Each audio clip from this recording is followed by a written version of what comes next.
Hello বন্ধুরা, সবাইকে স্বাগত জানাই স্টাডি সাকসেস কোচিং সেন্টারে। বন্ধুরা, তোমাদের জন্য আবার চলে এসেছি আর একটি খুবই গুরুত্বপূর্ণ এসএসসি জিডি 2026-এর এক্সামের জন্য জিকে ক্লাস নিয়ে। তোমরা জানো আমরা এসএসসি জিডি 2025-এ যে এক্সাম হয়েছিল সেই এক্সামের জিকে কোশ্চেনগুলো আমরা আলোচনা করছি এক এক করে। তো আগের দিন আমরা করিয়েছিলাম হচ্ছে 4/2/2025-এর সেকেন্ড শিফটে যে কোশ্চেনগুলো এসেছিলো সেগুলো আলোচনা করেছিলাম।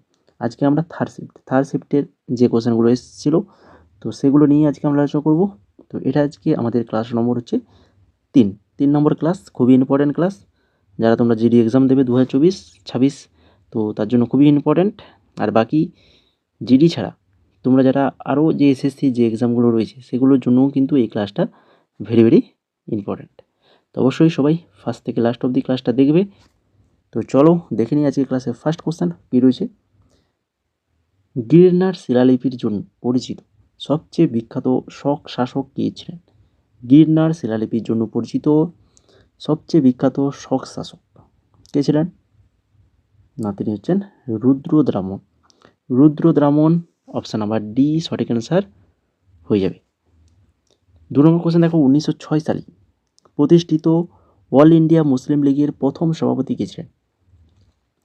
1909 সালের প্রতিষ্ঠিত অল ইন্ডিয়া মুসলিম লীগের প্রথম সভাপতি কে ছিলেন? সঠিক অ্যান্সার অপশান নাম্বার বি তৃতীয় আগা খান ছিলেন। 7 নম্বর কোশ্চেন, আলি আই লিগাং বসন্ত উৎসবটি ফাল্গুন মাসের প্রথম বুধবার ভারতের কোন রাজ্যে পালিত হয়? এটা একটা বসন্ত উৎসব, ভালো করে মনে রাখো। আলি আই লিগাং কোন রাজ্যে পালিত হয়? এটা পালিত হয় হচ্ছে অসম রাজ্যে পালিত হয়। তো এটা তো অবশ্যই মনে রাখবে, অসম রাজ্যে পালিত হয়। তার পাশাপাশি যেগুলো মনে রাখবে, বসন্ত উৎসব ফাল্গুন মাসে হয় প্রথম বুধবার, এটা মনে রাখতে হবে। 4 নম্বর কোশ্চেন দেখো, মশার মাধ্যমে সংক্রমিত হয়ে মস্তিষ্কে প্রদাহ সৃষ্টি করে এমন ভাইরাসজনিত রোগ কোনটা? মশার মাধ্যমে সংক্রমিত হয়, মস্তিষ্কের প্রদাহ সৃষ্টি করে, এটা একটা ভাইরাসজনিত রোগ। সেই রোগটি হচ্ছে কি? জাপানিজ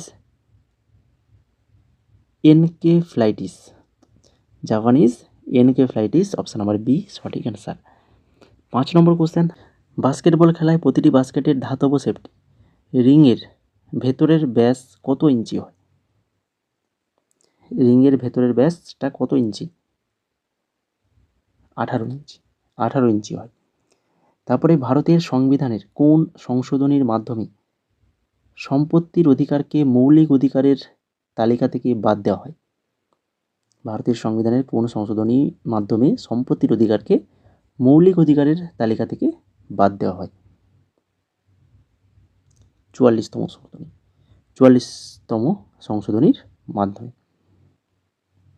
তারপরে 7 নম্বর, সেপ্টেম্বর 2024 অনুযায়ী তামিলনাড়ুর মুখ্যমন্ত্রী কি? বলো। তামিলনাড়ুর মুখ্যমন্ত্রী এম.কে. স্টালিন। জুন 2024 সালে ভারতের উপজাতি বিষয়ক মন্ত্রী হিসেবে কাকে নিয়োগ করা হয়? জুন 2024 সালে ভারতের উপজাতি বিষয়ক মন্ত্রী হিসেবে কাকে নিয়োগ করা হয়? এটা নিয়োগ করা হয়েছিল আগে, না হচ্ছে জুয়াল ওরামকে নিয়োগ করা হয়েছিল। ভারতীয় শাস্ত্রীয় সঙ্গীতজ্ঞ ও পারকাশন শিল্পী ইয়েল্লা ভেঙ্কটেশ্বর রাও কোন বাদ্যযন্ত্র বাজান? ইয়েল্লা ভেঙ্কটেশ্বর রাও, তো ইনি একজন হচ্ছেন মৃদঙ্গম বাদ্যযন্ত্র বাজান। অপশান নাম্বার সি হয়ে যাবে এখানে সঠিক আনসার। নিম্নলিখিত কোনটি ভারতের রাজ্যপালের ক্ষমতার অন্তর্ভুক্ত নয়? রাজ্যপালের ক্ষমতার অন্তর্ভুক্ত নয় বলেছে কিন্তু, ঠিক আছে, যেটা সঠিক আনসার কী হবে? তো দেখো এখানে বিধানসভার ক্ষমতা, এটা তো রাজ্যপালের ক্ষমতার মধ্যে রয়েছে, নির্বাহী ক্ষমতাও রয়েছে, বিবেচনামূলক ক্ষমতা রয়েছে, কিন্তু এই যে বাধ্যতামূলক ক্ষমতা এটা কিন্তু রাজ্যপালের ক্ষমতার অন্তর্ভুক্ত নয়। তারপরে 11 নম্বর কোশ্চেন, স্বনির্ভরতা এবং স্থিতিশীলতার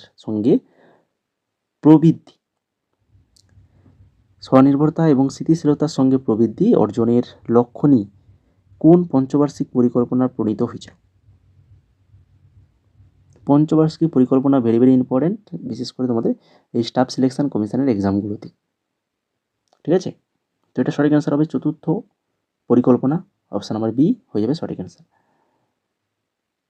12 নম্বর কোশ্চেন দেখো, নিম্নলিখিত কোনটি বিশ্বায়নকে সহজতর করার প্রধান কারণ? বিশ্বায়নকে সহজতর করার প্রধান কারণ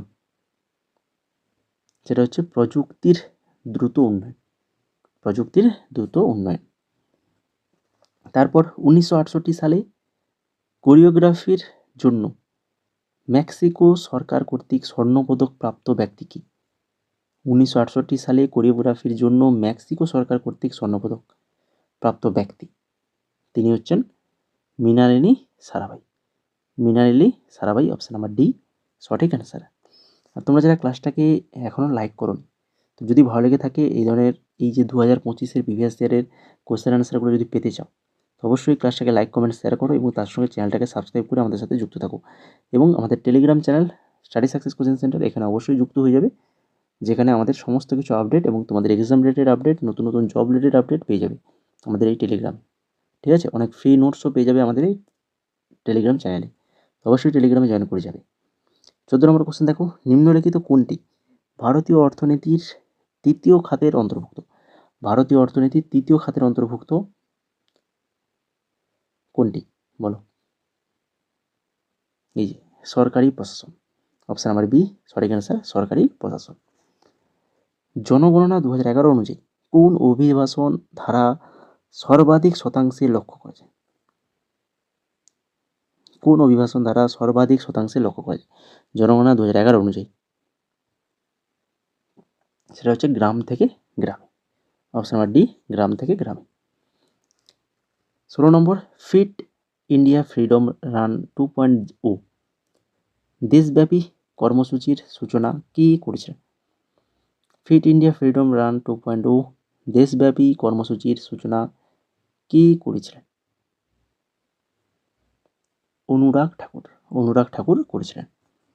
তারপর নৃত্য ও সঙ্গীত সহ পারফর্মিং আর্ট সংক্রান্ত প্রাচীনতম গ্রন্থ নাট্যশাস্ত্র কোন ঋষি সংকলন করেছিলেন? নৃত্য ও সঙ্গীত সহ পারফর্মিং আর্ট সংক্রান্ত প্রাচীনতম গ্রন্থ নাট্যশাস্ত্র কোন ঋষি সংকলন করেছিলেন? ভরতমুনি, অপশান নাম্বার ডি সঠিক অ্যান্সার, ভরতমুনি। 18 নম্বর, ভর এম বিশিষ্ট একটি বই মসৃণ অনুভূমিক টেবিলের উপর ডি দূরত্ব অতিক্রম করলে মহাকর্ষ বলের দ্বারা সম্পাদিত কাজের পরিমাণ কি হবে? কার্যটা কত হবে? মহাকর্ষ বলের দ্বারা এম ভরের একটা বস্তু মসৃণ অনুভূমিক টেবিলের উপর ডি দূরত্ব অতিক্রম করেছে, তাহলে সেক্ষেত্রে কার্য হবে হচ্ছে 0। কেন 0 হবে? কেন অভিকর্ষ বল আর অনুভূমিক সরণের মধ্যবর্তী কোণ হচ্ছে 90 ডিগ্রি, আর 90 ডিগ্রি কোসাইন তাহলে 0 হবে, কস 90 ডিগ্রি মান হচ্ছে 0, তাই অনুভূমিক সরণের উপর অভিকর্ষ বলের কৃতকার্য হবে 0। 19 নম্বর কোশ্চেন, দিবেই কোন প্রতিবেশী দেশের সরকারি ভাষা? দিবেই হচ্ছে এটা হচ্ছে মালদ্বীপের সরকারি ভাষা। আর লাস্ট কোশ্চেন 20 নম্বর কোশ্চেন, জর্ডানের পূর্বে ও ইসরায়েলের পশ্চিমে অবস্থিত নিম্নলিখিত কোনটি বিশ্বের সবচেয়ে লবণাক্ত জলভাগ? সবথেকে লবণাক্ত জলভাগ সেটা হচ্ছে মৃত সাগর, ডেড সি যেটাকে বলা হয়, একদম প্রচুর মানে সবচেয়ে বেশি লবণাক্ত জলভাগ। তো এই ছিল মোট আজকের 20খানা কোশ্চেন। আশা করি সবার ভালো লেগেছে। যদি ভালো লেগে থাকে তো লাইক কমেন্ট শেয়ার করে ফেলো, চ্যানেলটাকে সাবস্ক্রাইব করে ফেলো, টেলিগ্রামে জয়েন হয়ে যাও। আর বাকি তোমরা যদি জিডির প্রিভিয়াস ইয়ার জিকে নোটস নিতে চাও, যার প্রাইস পড়বে মাত্র 41 টাকা, তো এর জন্য আমাদেরকে মেসেজ করো। এছাড়া আরও অন্যান্য এক্সামের পিডিএফ আমাদের কাছে অ্যাভেলেবল রয়েছে, যেগুলো তোমরা স্ক্রিনে এখন দেখতে পাচ্ছ। খুবই স্বল্প প্রাইসের মধ্যে পিডিএফগুলো তোমরা পেয়ে যাবে। ঠিক আছে, যদি নিতে চাও আমাদের যে হোয়াটসঅ্যাপ নাম্বার রয়েছে সেই হোয়াটসঅ্যাপ নাম্বারে যেটা নেবে, যে পিডিএফ নেবে, যে এক্সামের, সেটা লিখে মেসেজ করবে।